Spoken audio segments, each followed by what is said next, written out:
Hello friends and welcome. Today's topic is a meditation. It's a candle meditation which is based on the work of Dr. Elisabeth Lukas.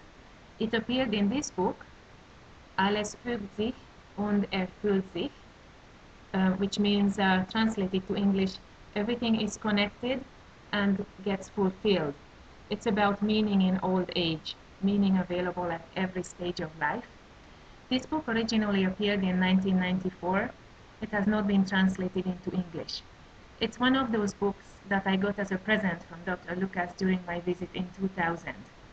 Dr. Lukas, during that visit, asked me, which are the books that you have that I wrote?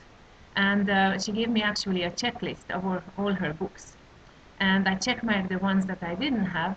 In about 15 minutes later, Mr. Lukas came back with a large pile of books in his hands, and he said, "Here, take these are for you." Among them was this wonderful book, and on the last chapter of it, I found a wonderful candle meditation, which I wanted to present for a very long time. But since I had no opportunity, I am taking now this opportunity in the beginning of spring to talk about light and warmth in this candle meditation, and to meditate about meaning in life and how it's available at every stage of life. So for today's meditation, this is a workshop actually, kind of like a workshop. We actually will need a candle. So if you have a candle at home, this is the time to look for it. I had one, I found one on the shelf, and many of us would probably have a candle somewhere on the shelf, whether it's left over from a birthday party that we didn't need on the top of the cake, or left over from a special remembrance service. This is going to be our candle today that we are going to use for the meditation. It's used for guiding our thoughts and as an illustration. So as a first introduction to our meditation, let us observe our candle. What do we see? From the outside we see the white structure of the candle, and we see a little bit of the wick sticking out at the top. According to Dr. Lukas, this is how it is with us. If you look into a mirror, if we walk away from our candle for a minute, look in the mirror, what do we see? We see our body, basically our organism, in the mirror. We as we are, but not completely as we are. We see more.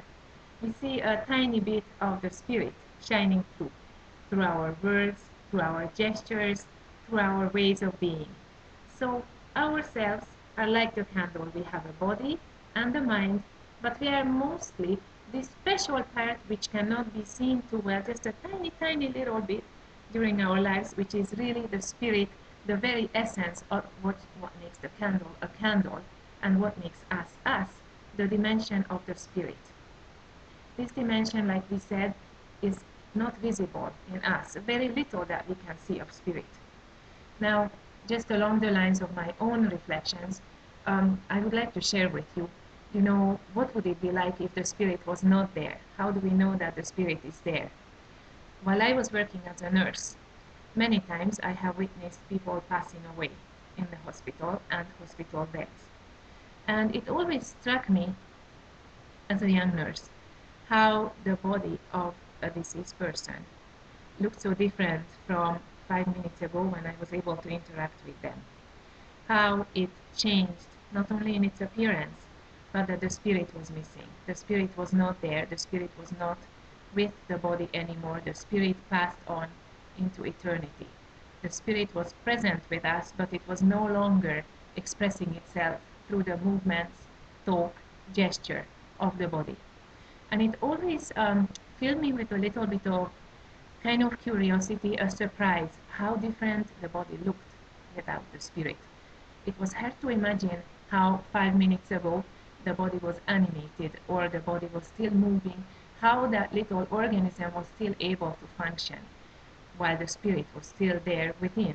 But at the moment of death, the spirit separated from it. The body now looked lifeless.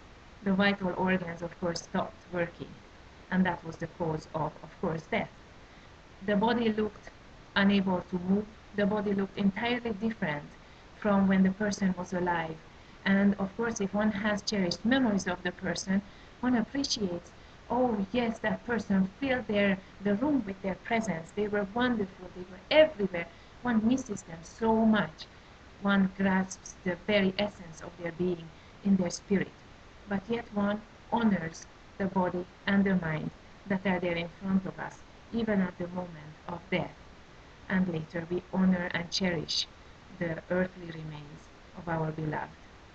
So this was just a little bit of detour from our candle meditation to talk about the three dimensions that we have: body, mind, and spirit. And according to logotherapy, of course, while body and mind are vulnerable and they are subject to the environment, spirit is who we really are. Our spirit is not vulnerable. It is subject to the factors of the environment, but the spirit is something that cannot be destroyed. Now, let's go on to the next step in our meditation and light our candle. Let's see what happens in the moment when one receives a spark of life. So this is when spirit enters into our mortal existence, our finiteness, and our little candle has been just lit. I don't know if it's going to keep lighting. There it is, you see. At the moment when spirit enters into body, the function of the candle turns into, the substance turns into a function. The substance, the wax, turns into the function, that is light and warmth. If you put your hands around your candle and you observe, you feel warm around it. You appreciate the shine of it, the light of it. This is how it is with our lives, says Dr. Lukas. Our body and mind as the instruments of our spirit, through which the spirit can express itself. This is how it is with the candle. This is the purpose of the candle, to give warmth and light. If you reflect a little bit on what happens as the candle is on and is lit, well, we notice a timeliness. It was set into action at a particular time. This candle has only certain amount of time that it can be lit, that is going to work, that is going to live. Maybe it is 10 or 12 hours. Notice on the top, the wax is slowly melting away. Drop, drop, drop after drop. Our candle is becoming tiny, tiny, little bit by little bit, smaller and smaller and smaller. So as the wax is melting away, at the same time, the structure is changing, the substance is changing into function. That's how it is with our lives when we are leading a meaningful life. We are using our body and mind to transform, to actualize our purpose and meaning in life. So that is what gives meaning to our lives. Use our bodies. We rely on our bodies. We rely on our body and mind to actualize that which we perceive as meaningful. Now, as we have observed our candle for a while, and we see that it is losing wax little by little, we meditate a little bit on, as time goes by, what happens to the wax. The wax, of course, melts. The wax, of course, changes its substance. It changes itself into light and warmth. Light and warmth are energy. This energy doesn't leave us. It may go into eternity, so to speak. It doesn't go into the nothing. We know from the laws of physics that whenever something changes, gets transformed in its substance, from one thing to the next, it doesn't disappear. It doesn't go away. It remains preserved in a different form of energy. In this case, the wax energy, the physical energy, gets transformed into light and warmth energy, which remains in some form in the universe. So, Dr. Lukas reminds us, whatever we have meaningfully accomplished, whatever suffering, for example, we have meaningfully endured, whatever meaning we have realized through our actions, doesn't pass away from this world. It remains recorded. It remains there for eternity. So nothing is lost. The light, the warmth, remain for eternity. Let's try, for example, to blow out our candle. See, we blew out the candle. Now we put a pause a little bit to the functioning of the candle. Does this mean that the fact that the candle was lit is erased? It doesn't exist anymore? No. It doesn't take away from the reality that our candle had been lit. Our candle had a purpose to fulfill, and it did fulfill its purpose. Now it came at a cost, as you see. The wick is slowly burning down. The candle is slowly burning down. Meaning fulfillment is costly. We are vulnerable. We are subject to the environment. So we could imagine that as one goes through life, there are changes that we experience as we are in the environment. If we, now as continuing our experiment, we use the knife, we could illustrate those sufferings that one has to endure in life. You see, there could be little damages. I'm taking a knife now. You see, I'm making a little cut on my candle. I cut it here, I cut it here, I cut it here, I slash it here. And, you know, this is like suffering in life. I don't want to inflict too much suffering on my candle right now. But you understand, this would be the illustration that as we go through life, we are not immune from being exposed to the environment. We do suffer as we are exposed to other people's actions, to natural events that are beyond our control. All these things can inflict suffering upon us. But the first psychiatric credo in Viktor Frankl's Logotherapy is that the spiritual person can be disturbed, but it is not destroyed. You see, if we continue the experiment and we break our candle a little bit, let's try break it. You see that crack on my candle? A piece fell out. What happened to my candle? My candle is now broken. A piece is missing. My candle is only hanging by a thin little piece of the wick, keeping it together. You see, my candle is loose. It is broken. This could illustrate brokenness. It could illustrate a physical handicap in our candle, in our lives. But what happens if I carefully put together my candle? You see, and I try and put it very carefully together, and I try to fix it together, put a bandage, put healing balms, put medications on it. You see, I put it together as much as possible. I can still make the organism fulfill its function. Let's try to see if we can still light the candle. Yes. You see, the wick is keeping it together. The wick is still allowing the candle to fulfill its function. The same way with our lives. Despite our physical handicaps, mental handicaps, whatever handicaps we may get inflicted on by life or by other people, that cannot take away, that may not have to take away from our ability to fulfill meaning. The candle can still be put together, the broken candle can still be lit, the broken candle can still give light. So going back to repeat again the first credo in psychiatric practice that Viktor Frankl asserted is that the spiritual person can be disturbed, but the spiritual person can never be destroyed.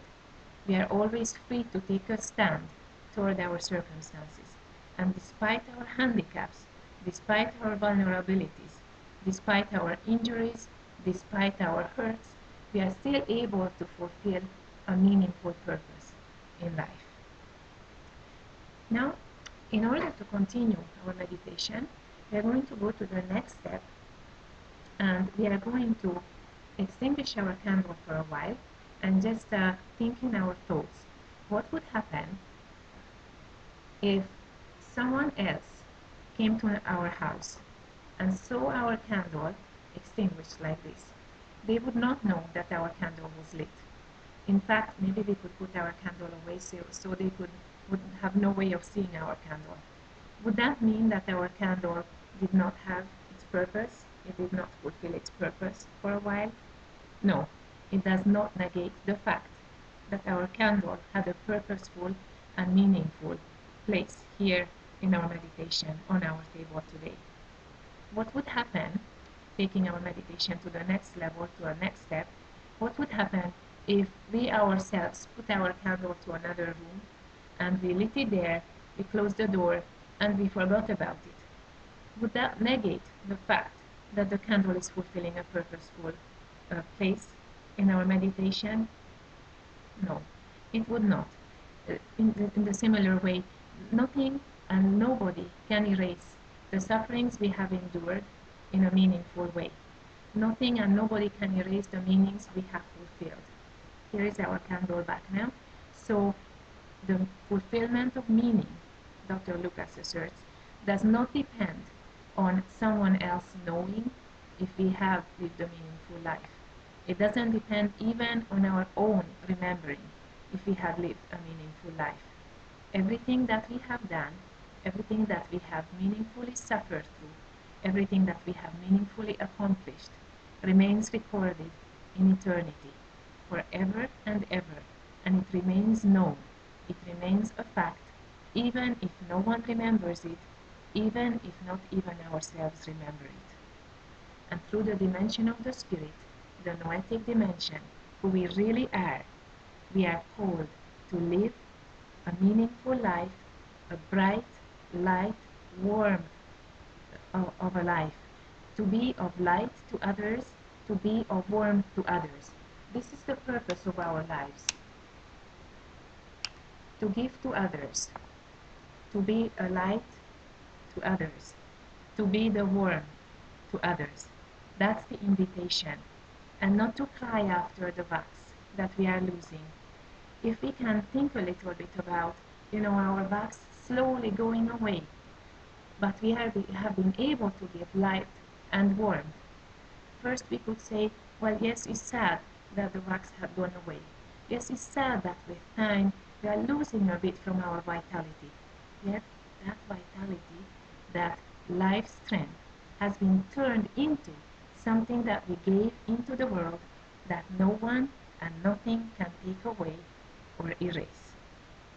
So dear friends, at the beginning of spring, at the first day of spring, I wish you a wonderful, happy time, and to please keep in mind that we are like the candles, put there for the light of the world, and invited to shine and to share our shiny light, brightness, and warmth with all our friends and those that may need us, those whom we may not even know.